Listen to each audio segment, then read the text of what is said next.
اعوذ باللہ من الشیطان الرجیم بسم اللہ الرحمن الرحیم۔ بخاری شریف حدیث نمبر 1199۔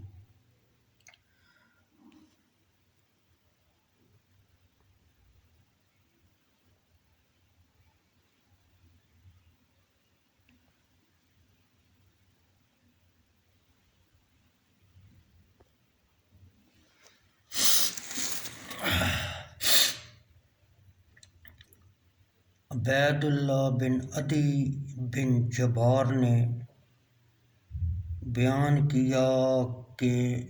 مقراط بن عمرو کندی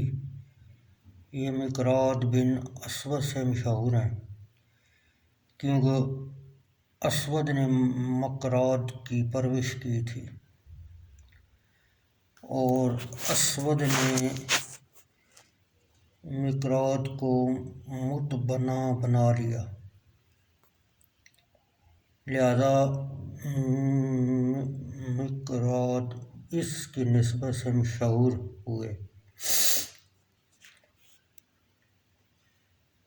لیکن اس میں ان کے باپ کا نام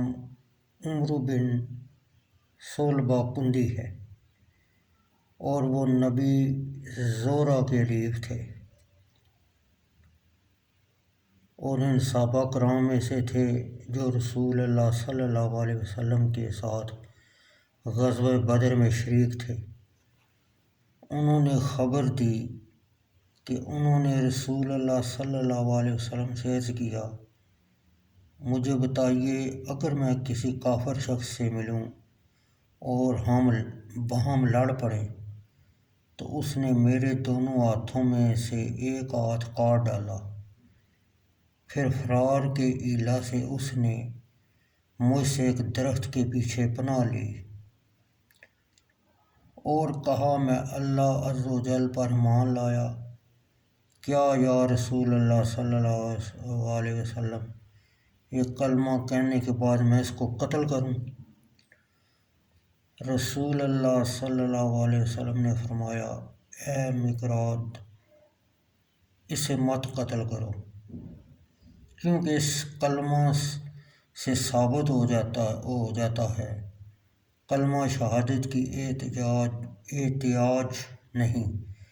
مقراط نے عرض کیا، یا رسول اللہ صلی اللہ علیہ وسلم اس نے میرا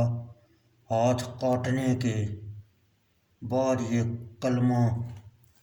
کہا۔ رسول اللہ صلی اللہ علیہ وسلم نے فرمایا، اسے مت قتل کرو، اگر تم نے اس کو قتل کیا تو تیرے قتل کرنے سے پہلے جو تیرا مقام تھا وہ اسے حاصل ہوگا،